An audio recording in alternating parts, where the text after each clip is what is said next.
Good. Okay, thank you very much for the invitation. It's always nice to come back to my university, Lund University. I'm going to talk very briefly about short-term and long-term trends, if you will, and perhaps come with a couple of questions about how things are going and where they will go. I think if you look at the Middle East and North Africa today, everyone is, of course, quite obsessed with what's happening between Saudi Arabia and Iran. Will there be a war? What kind of war will it be? Who will be involved? I think the short answer to all of that is that it's going to be bad, and it's going to be much worse than anyone can imagine. And we can kind of leave that at that.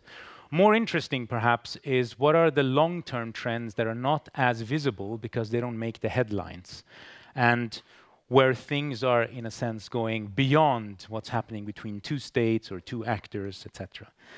And I would say that if there is a war tomorrow, there will be refugee flows. Those refugee flows will be much, much bigger than the ones we've seen so far.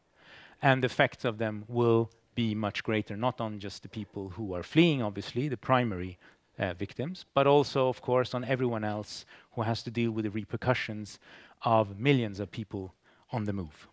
But at the same time, we have to remember that that in itself, unfortunately, is nothing original. It's nothing new. It's happened before. It's happening constantly. So if we look at it instead long-term, below the surface, what's happening, I would say that the big issue, which actually goes far, far beyond the region that I study, is the relative decline of the United States and the ascendancy of China. Now, this is important for several reasons, one of them coming back to my region. This is important because if you're looking at the Persian Gulf and oil, which has been one of the most important commodities of the 20th century, it's the United States has guaranteed the security of the oil flow from the Middle East. Because for a long time, it was the Western world that consumed that oil.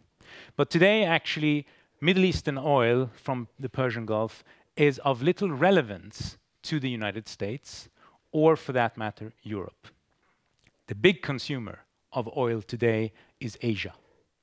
China, India, South Korea, Japan.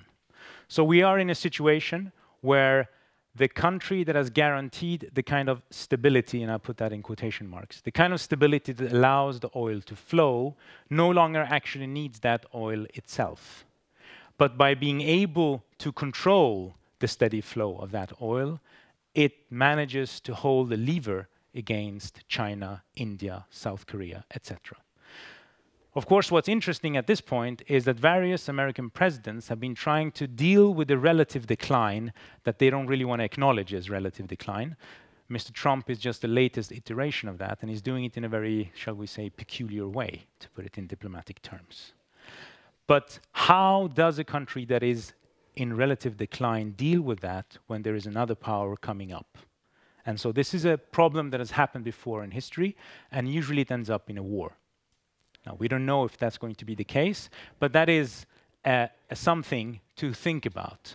And again, it brings us to this kind of long-term, under the surface, very important structural change that's happening at a speed that sometimes is quicker than we imagine, sometimes it's so slow no one sees it, but it affects immediately the region that I'm working on, and by definition then everyone else. So that's one of those adjustments that we don't know how well they're going to adjust to, and how many of the rest of us are going to be affected by that adjustment, depending on how peaceful or not it's going to be. And as an historian, I would say it's just a pendulum swinging, if you will. Because if you remove the last 400 or 500 years of world history, before that, Asia was the dominant part of the world. The European Western experience of the last 400 or 500 years is the exception. It's not the rule. So in a sense, we're perhaps going back to something that, from a point of view of frequency, has been much more normal. But of course, it's not going to be a repeat of what was. It's going to be in a different way, because nothing ever repeats itself. As someone pointed out, history rhymes. It doesn't repeat itself. So that's one of those long-term aspects. The other long-term aspect I want to mention, because that affects us in Europe in a more immediate way, is of course, what does the Middle East look like in terms of who lives there, what's happening with them, and how is that going to affect us? So one of the interesting things that usually doesn't make the headlines is the fact, on average, no country in the Middle East has had youth unemployment below 22%, which in itself sucks, but it sucks even more when you realize that there is an absolute majority of this population which is very, very young. So I mean, if you look at the numbers, you will see that the median age, that is the half of the population is below this age, the other half is above it. The median age in the Middle East is 26.7 years. The median age in Europe is 42 and is actually going to rise. So we are in a situation where parts of North Africa, Middle East, and Sub-Saharan Africa have a population that is extremely young, often quite highly educated, with lousy job prospects. And if they get jobs, usually it's not jobs that match the education that they have. And we have a Europe that basically is just getting older and older and needs younger people, because without those young ones, you won't have people working, you won't have people paying taxes, which means you don't have the money to take care of the old. So these are, I mean, you should be careful when you're discussing population dynamics, but it is interesting with population dynamics is that the repercussions can come decades later, and effects on societies are very difficult to compute beforehand. But this is one of those cases where we can see quite clearly where things are going, and where they are going, and where we are in terms of our political understanding, and what we are willing to do and contemplate are on totally different universes. A bit like climate change, but perhaps even worse than climate change. Because at least with climate change, people somehow do get that they're all in it. They can't really avoid it. On these issues, people are sometimes really looking for answers in ways that I find a bit confounding. So in Europe, as in Japan, there's been a lot of effort trying to find ways of automating elderly care, right? So you will have robots and computers taking care of the old people because there aren't enough young people to be expected taking those kind of jobs.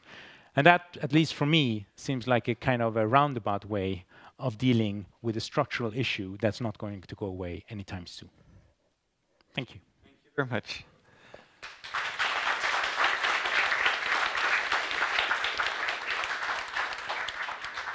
Thank you very much, Ulsby. You can sit. You can sit. We can sit here. We'll just switch. What do you think? He touches on several undersurface problems here, like population situation. Lots of young people educated with very little hope to have a good future where they are. What do you think, Nicolas? Is that similar to what's going on in your regions? Not at all. No, it's a completely different set of challenges, I would say. Yeah. Hina, what is your reflection when you listen to? I'm thinking about the challenges when it comes to demographics. You said the median age would be 26 in the Middle East overall. How is it spread out? I mean, in which countries is that the most urgent challenge, would you say? Well, I mean, this is where it gets, I mean, there are extremes, but the extremes are still way below ours. So the UAE, United Arab Emirates, have a median age of 33, Afghanistan 17 and a half. Oh, wow. So, but even with the UAE, who would be the oldest population in a sense, it's still, well, 10 years younger than the average in Europe. And what would be the specific challenges for a country like Afghanistan, where a median age is a teenager? Well, I mean, the problem with the Middle East and North Africa in general is, of course, that when it comes to governance, none of these countries are particularly impressive. So it's a bit like when Amartya Sen talks about starvation. The problem isn't the lack of food, it's a question of distribution. So in at least some of these countries, you have resources. The question is, where do they go? What do they do with them? So there you have a problem with the legitimacy because of a lack of governance and corruption, but also the fact that, well, we are living in a world where menial jobs don't cut it anymore. right? I mean, these people, a lot of them are university educated. They're not going to be standing selling fruit. That's not the job prospect or the life that they want for themselves. And even if they were willing to do that, we are also in a world that is becoming more and more automated. So it's not even clear that some of those jobs will exist anywhere, let alone there. So when we talk about the Middle East, the news is usually about war, threat to war or actual wars, refugees.